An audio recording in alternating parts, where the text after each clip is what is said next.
দয়া করে ধর্ম নিয়ে এই ব্যবসা বন্ধ করুন। হ্যাঁ, ঠিকই বলছি, ধর্ম নিয়ে ব্যবসা।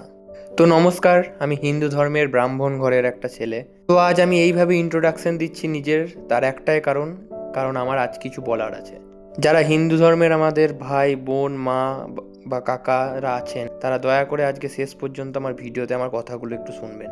দেখুন, অন্য ধর্মের ব্যাপারে কিছু বলার আগে, অন্য ধর্মের খারাপ জিনিসগুলো দেখার আগে আমার মনে হয় নিজের ধর্মের মধ্যে কি খারাপ আছে সেগুলো আগে দেখা উচিত। কারণ নিজের দোষ গুণ সেগুলো যদি আমরা আগে না জানতে পারি বা না দেখতে পারি, তাহলে অন্যের ধর্মে নিয়ে কিছু বলার মতো আমাদের কোনো অধিকার কিন্তু থাকে না। দেখুন, আমি সব ধর্মকে সম্মান করি, কিন্তু হিন্দু ধর্ম আমার অনেক কাছের এবং হিন্দু ধর্মের যে কালচার, যে সৌন্দর্য, সেটা আমার খুবই প্রিয় এবং সবথেকে বেশি ভালো লাগে। কিন্তু ইদানিং কিছু বছর ধরে কিছু অসৎ মানুষ এই ধর্মে ব্যবসা শুরু করে দিয়েছে। আমরা প্রায় সময় দেখতে পাই এই তারাপীঠ, নৈহাটি বা বড় বড় যেসব তীর্থস্থানগুলো আছে, সেখানে কিন্তু লাইন দিয়ে অনেক অনেক টাকার পরিমাণে মাকে দর্শন করতে হয়।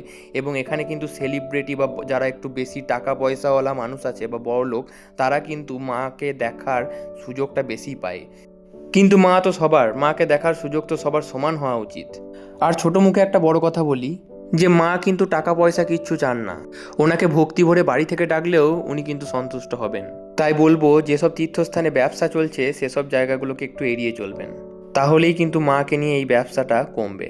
আর একটা কথা এই ভিডিওতেই বলে রাখি, যে আমি দেখেছি মহাদেবের যখন বা শিবের যখন পুজো হয়, তখন যখন জল ঢালতে গিয়ে দেখেছি বিভিন্ন রকমের বাজে মহাদেবকে নিয়ে গান বানিয়ে, ডিজে আকারে গান বানিয়ে সেখানে নাচা হয় এবং মহাদেব নাকি গাঁজা খায় বা সেরকম কিছু একটা থিম বানানো হয়। কিন্তু এটা কিন্তু একদম সম্পূর্ণ একটা মিথ্যা ঘটনা। মহাদেবের নামে এরকম বলা কিন্তু একটা পাপ।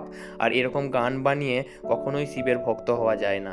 আমার মনে হয় মহাদেবকে নিয়ে এই কুরুচিকর যেসব গানগুলো বানানো হয় তাদের একটা কঠোর শাস্তি হওয়া দরকার। যাই হোক, সেরকম গুছিয়ে কিছু বলতে পারিনি, জাস্ট মনের ভাবটা একটু প্রকাশ করলাম। তো আজকের মতো ভিডিওটা এইটুকুই, কিছু ভুল বলে থাকলে ক্ষমা করবেন। জয় মা তারা, জয় মহাদেব, জয় শ্রীরাম। ধন্যবাদ।